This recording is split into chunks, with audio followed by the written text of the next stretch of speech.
A Passage to India. Novel by E. M. Forster. Part 3. Temple. Chapter 33.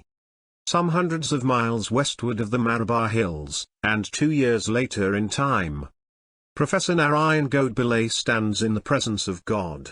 G. Odd is not born yet, that will occur at midnight. But he has also been born centuries ago, nor can he ever be born. Because he is the Lord of the universe, who transcends human processes. He is, was not, was. He and Professor Godbole stood at opposite ends of the same strip of carpet. Tukaram, Tukaram. Thou art my father and mother and everybody. Tukaram, Tukaram. Thou art my father and mother and everybody. Tukaram, Tukaram. Thou art my father and mother and everybody. Tukaram, Tukaram. Thou art my father and mother and everybody. Tukaram. This corridor in the palace at Mao opened through other corridors into a courtyard. It was of beautiful hard white stucco, but its pillars and vaulting could scarcely be seen behind colored rags. Iridescent balls, chandeliers of opaque pink glass, and murky photographs framed crookedly.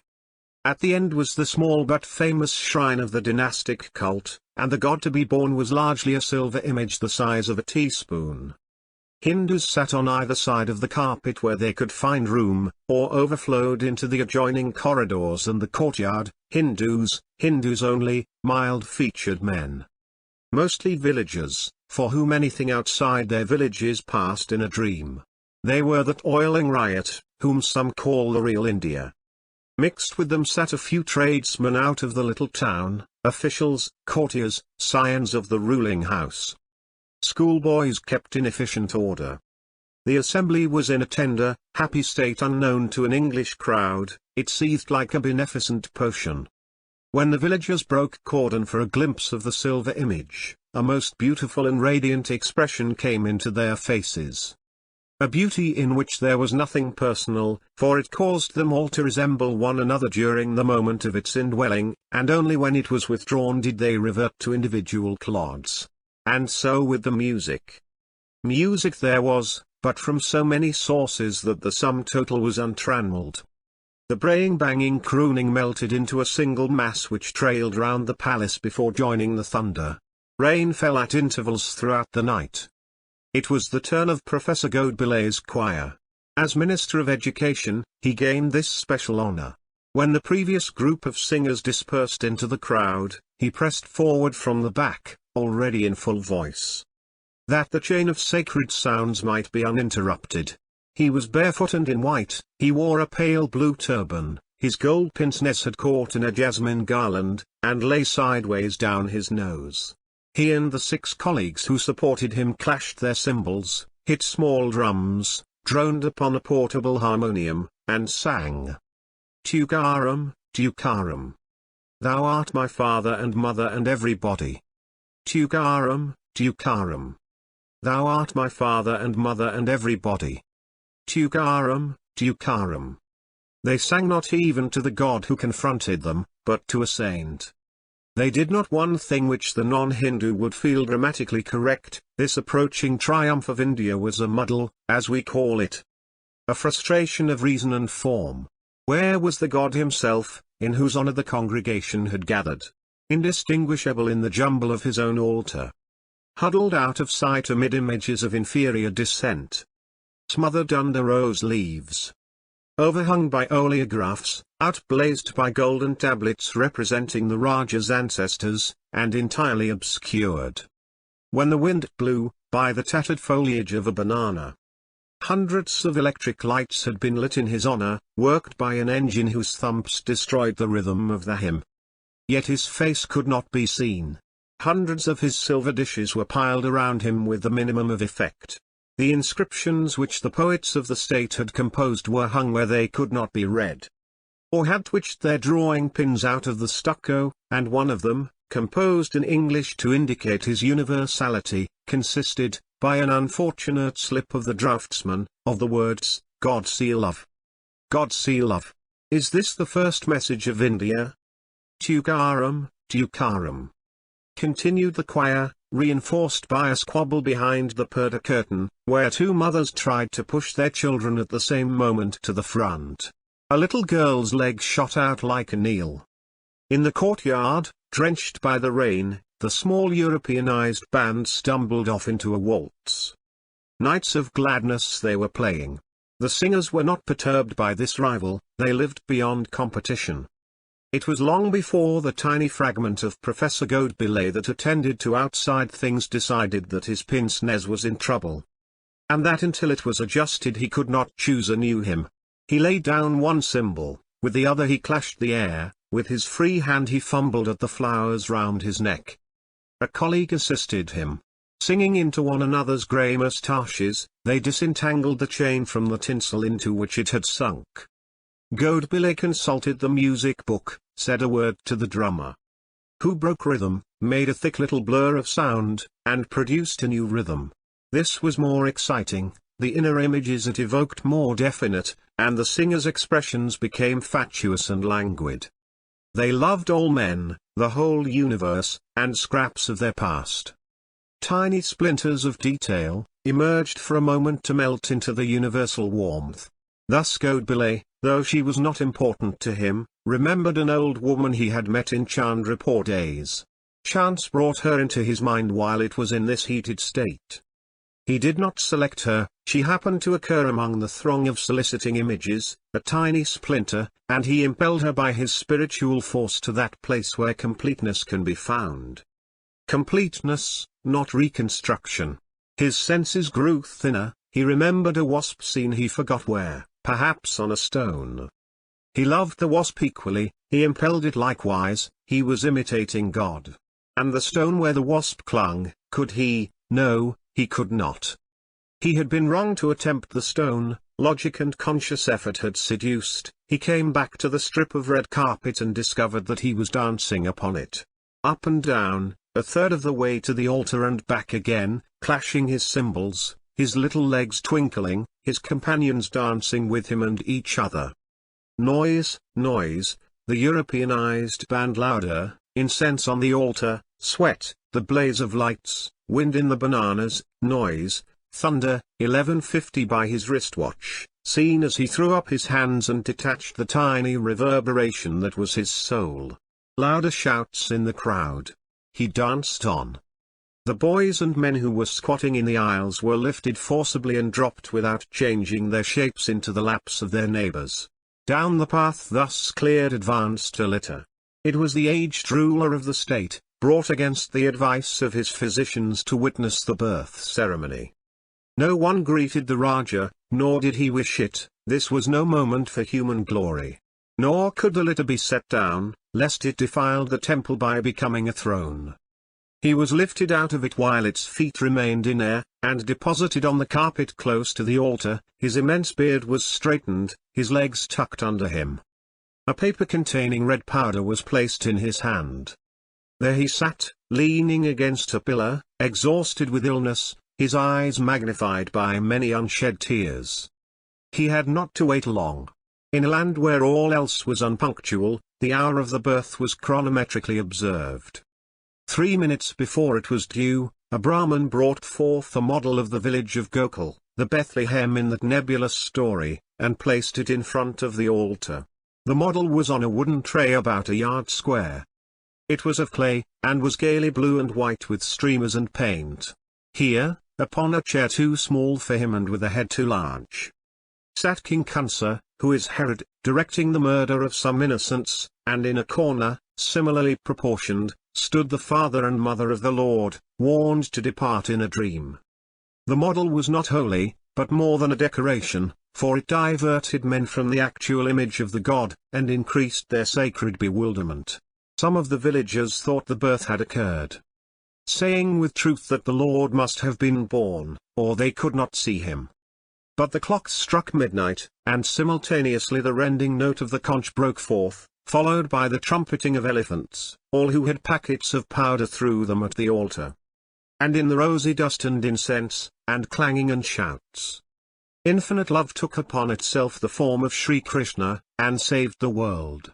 All sorrow was annihilated, not only for Indians, but for foreigners, birds, caves, railways, and the stars, all became joy, all laughter. There had never been disease nor doubt, misunderstanding, cruelty, fear. Some jumped in the air, others flung themselves prone and embraced the bare feet of the universal lover. The women behind the purdah slapped and shrieked, the little girl slipped out and danced by herself, her black pigtails flying. Not an orgy of the body, the tradition of that shrine forbade it. But the human spirit had tried by a desperate contortion to ravish the unknown. Flinging down science and history in the struggle, yes, beauty herself. Did it succeed? Books written afterwards say yes. But how, if there is such an event, can it be remembered afterwards? How can it be expressed in anything but itself? Not only from the unbeliever are mysteries hid, but the adept himself cannot retain them. He may think, if he chooses, that he has been with God, but as soon as he thinks it, it becomes history, and falls under the rules of time. A cobra of papier-mâché now appeared on the carpet, also a wooden cradle swinging from a frame. Professor Godbillay approached the latter with a red silk napkin in his arms. The napkin was God, not that it was, and the image remained in the blur of the altar. It was just a napkin, folded into a shape which indicated a baby's. The professor dandled it and gave it to the Raja, who, making a great effort, said, "I name this child Sri Krishna," and tumbled it into the cradle. Tears poured from his eyes, because he had seen the Lord's salvation. He was too weak to exhibit the silk baby to his people, his privilege in former years. His attendants lifted him up, a new path was cleared through the crowd. And he was carried away to a less sacred part of the palace. There, in a room accessible to Western science by an outer staircase, his physician, Dr. Aziz, awaited him. His Hindu physician, who had accompanied him to the shrine, briefly reported his symptoms.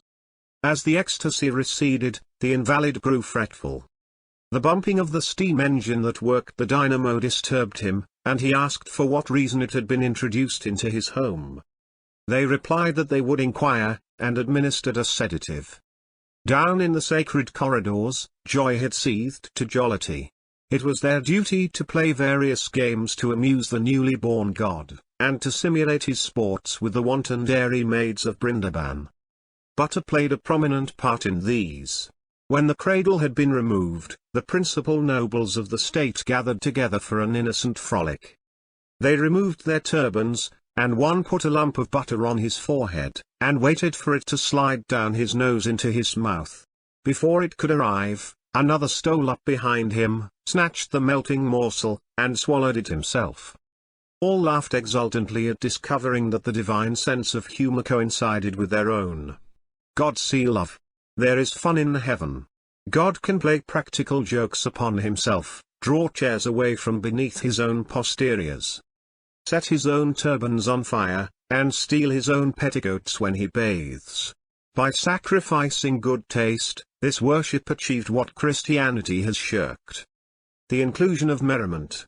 All spirit as well as all matter must participate in salvation, and if practical jokes are banned, the circle is incomplete. Having swallowed the butter, they played another game which chanced to be graceful, the fondling of Sri Krishna under the similitude of a child. A pretty red and gold ball is thrown, and he who catches it chooses a child from the crowd, raises it in his arms, and carries it round to be caressed. All stroke the darling creature for the Creator's sake, and murmur happy words. The child is restored to his parents, the ball thrown on, and another child becomes for a moment the world's desire. And the Lord bounds hither and thither through the aisles, chance, and the sport of chance, irradiating little mortals with his immortality. When they had played this long enough, and being exempt from boredom, they played it again and again. They played it again and again, they took many sticks and hit them together, whack smack, as though they fought the Pandava wars, and threshed and churned with them, and later on they hung from the roof of the temple. In a net, a great black earthenware jar, which was painted here and there with red, and wreathed with dried figs. Now came a rousing sport. Springing up, they struck at the jar with their sticks. It cracked, broke, and a mass of greasy rice and milk poured onto their faces. They ate and smeared one another's mouths, and dived between each other's legs for what had been pashed upon the carpet. This way and that spread the divine mess, until the line of schoolboys, who had somewhat fended off the crowd, broke for their share. The corridors, the courtyard, were filled with benign confusion. Also the flies awoke and claimed their share of God's bounty. There was no quarrelling, owing to the nature of the gift, for blessed is the man who confers it on another, he imitates God. And those imitations, those substitutions, continued to flicker through the assembly for many hours, awaking in each man, according to his capacity, an emotion that he would not have had otherwise. No definite image survived. At the birth it was questionable whether a silver doll or a mud village, or a silk napkin, or an intangible spirit, or a pious resolution, had been born. Perhaps all these things. Perhaps none. Perhaps all birth is an allegory. Still, it was the main event of the religious year. It caused strange thoughts. Covered with grease and dust, Professor Godbillay had once more developed the life of his spirit. He had, with increasing vividness, again seen Mrs. Moore. And round her faintly clinging forms of trouble. He was a Brahmin, she Christian. But it made no difference, it made no difference whether she was a trick of his memory or a telepathic appeal. It was his duty, as it was his desire, to place himself in the position of the god and to love her, and to place himself in her position and to say to the god, "Come, come, come, come." This was all he could do. How inadequate! But each according to his own capacities. And he knew that his own were small. One old English woman and one little wasp, he thought. As he stepped out of the temple into the grey of a pouring wet morning. It does not seem much, still it is more than I am myself. End of the chapter. Now, let's listen to Chapter 34. Chapter 34. Dr. Aziz left the palace at the same time. As he returned to his house, which stood in a pleasant garden further up the main street of the town, he could see his old patron paddling and capering in the slush ahead. "Hello," he called, and it was the wrong remark, for the devotee indicated by circular gestures of his arms that he did not desire to be disturbed. He added, "Sorry." Which was right, for Godbillay twisted his head till it didn't belong to his body, and said in a strained voice that had no connection with his mind, "He arrived at the European guest house perhaps, at least possibly." Did he? Since when? But time was too definite. He waved his arm more dimly and disappeared. Aziz knew who he was, Fielding, but he refused to think about him, because it disturbed his life. And he still trusted the floods to prevent him from arriving. A fine little river issued from his garden gate and gave him much hope. It was impossible that anyone could get across from Deora in such weather as this. Fielding's visit was official. He had been transferred from Chandrapore, and sent on a tour through central India to see what the remoter states were doing with regard to English education. He had married, he had done the expected with Miss Quested, and Aziz had no wish to see him again. Dear old Godbillay, he thought, and smiled. He had no religious curiosity, and had never discovered the meaning of this annual antic, but he was well assured that Godbillay was a dear old man. He had come to mouth through him and remained on his account. Without him he could never have grasped problems so totally different from those of Chandrapore. For here the cleavage was between Brahmin and non-Brahmin, Muslims and English were quite out of the running, and sometimes not mentioned for days. Since Godbillay was a Brahmin, Aziz was one also for purposes of intrigue, they would often joke about it together. The fissures in the Indian soil are infinite. Hinduism, so solid from a distance, is riven into sects and clans, which radiate and join, and change their names according to the aspect from which they are approached. Study it for years with the best teachers, and when you raise your head, nothing they have told you quite fits.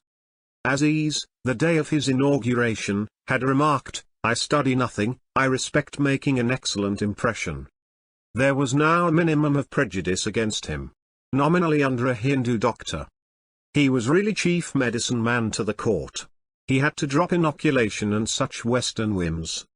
But even at Chandrapore his profession had been a game, centering round the operating table, and here in the backwoods he let his instruments rust, ran his little hospital at half steam, and caused no undue alarm. His impulse to escape from the English was sound. They had frightened him permanently, and there are only two reactions against fright: to kick and scream on committees, or to retreat to a remote jungle, where the Sahib seldom comes. His old loyal friends wanted him to stop in British India and help agitate, and might have prevailed, but for the treachery of Fielding. The news had not surprised him in the least. A rift had opened between them after the trial when Cyril had not joined in his procession. Those advocacies of the girl had increased it. Then came the postcards from Venice. So cold, so unfriendly that all agreed that something was wrong, and finally, after a silence, the expected letter from Hampstead. Mahmoud Ali was with him at the time. "Some news that will surprise you. I am to marry someone whom you know." He did not read further. "Here it comes, answer for me," and he threw it to Mahmoud Ali. Subsequent letters he destroyed unopened. It was the end of a foolish experiment. And though sometimes at the back of his mind he felt that Fielding had made sacrifices for him, it was now all confused with his genuine hatred of the English. "I am an Indian at last," he thought, standing motionless in the rain.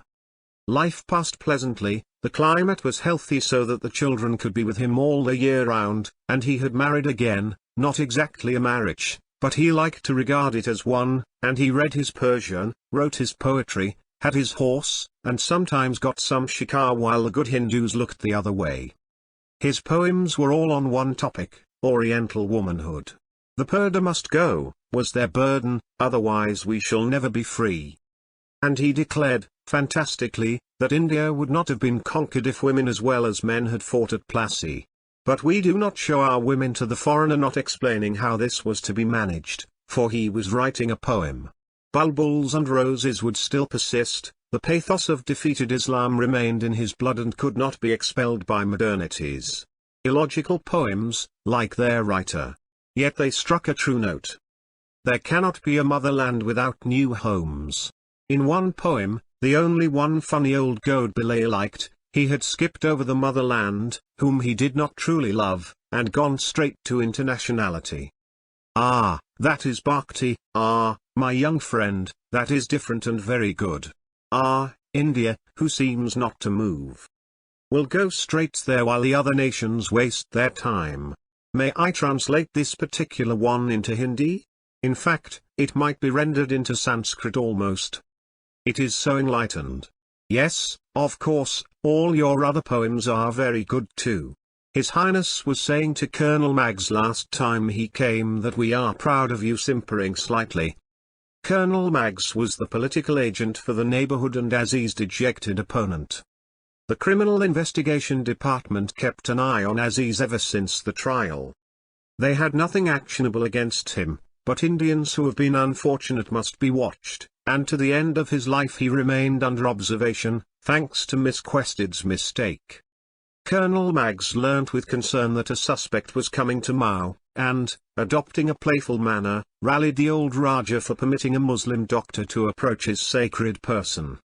A few years ago, the Raja would have taken the hint, for the political agent then had been a formidable figure, descending with all the thunders of empire when it was most inconvenient, turning the polity inside out, requiring motor cars and tiger hunts, trees cut down that impeded the view from the guest house, cows milked in his presence, and generally arrogating the control of internal affairs. But there had been a change of policy in high quarters. Local thunders were no longer endorsed, and the group of little states that composed the agency discovered this and began comparing notes with fruitful result. To see how much, or how little, Colonel Maggs would stand, became an agreeable game at Mao, which was played by all the departments of state. He had to stand the appointment of Dr. Aziz. The Raja did not take the hint, but replied that Hindus were less exclusive than formerly, thanks to the enlightened commands of the Viceroy, and he felt it his duty to move with the times. Yes, All had gone well hitherto, but now, when the rest of the state was plunged in its festival, he had a crisis of a very different sort. A note awaited him at his house. There was no doubt that Fielding had arrived overnight.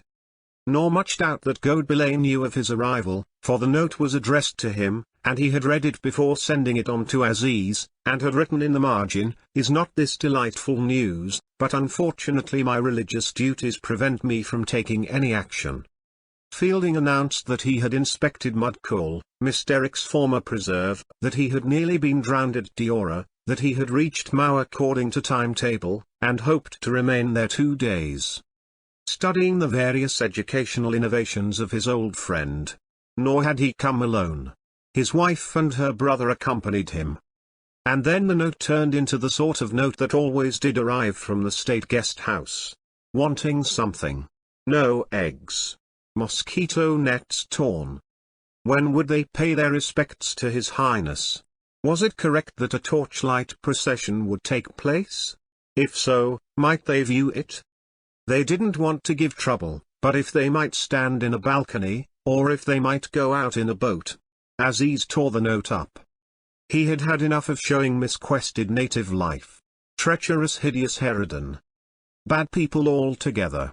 He hoped to avoid them. Though this might be difficult, for they would certainly be held up for several days at Mao. Down country, the floods were even worse, and the pale grey faces of lakes had appeared in the direction of the Asurja railway station. End of the chapter. Thank you.